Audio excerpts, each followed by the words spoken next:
أعوذ بالله من الشيطان الرجيم. بسم الله الرحمن الرحيم. إن المتقين في ظلال وعيون وفواكه مما يشتهون.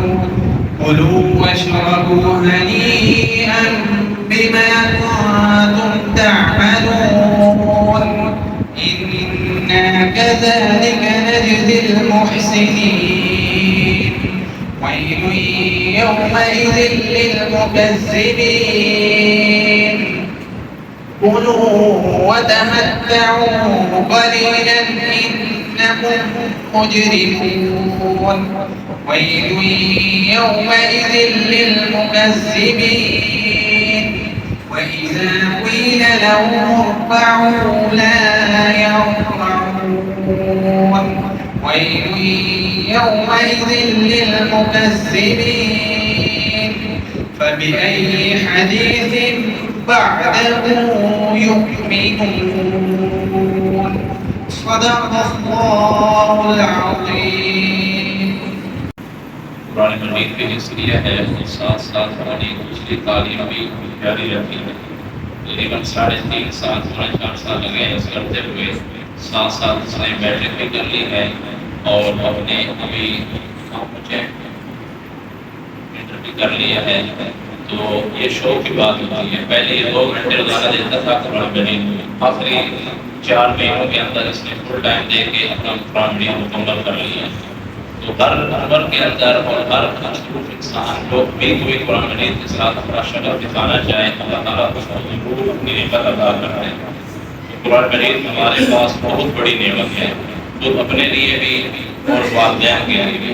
قرآن مجید جو شخص حفظ کر لیتا ہے وہ صرف خود نہیں نوازا جاتا بلکہ اس کے والدین کو بھی اللہ تعالیٰ نوازتے ہیں اور اس کی وجہ سے باقی رشتے داروں کو بھی نوازتے ہیں. اور جب وہ اپنا قرآن مجید لوگوں کے اندر عام کرتا ہے تو اس کا فائدہ لوگوں کو بھی پہنچتا ہے. اللہ تعالیٰ اس بچے کا پڑھنا قبول فرمائے. تو یہ ایک ہمارا عزت والا جو کہ مقام ہے. ہماری روایات ایسے ہے جو بچہ اس مقام پر پہنچتا ہے ہم اس کو عزت سے نوازتے ہیں.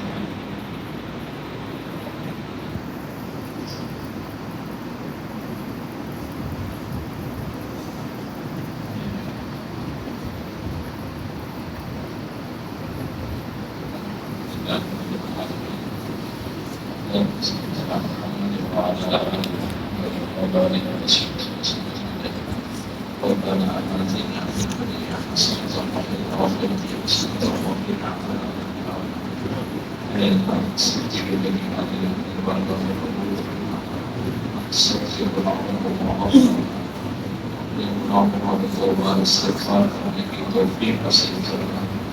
اپنی تمام مرضیات کرنے کی توفیق نصیب کرنا. حضور اکرم صلی اللہ علیہ وسلم کی کامل اتباع نصیب کرنا.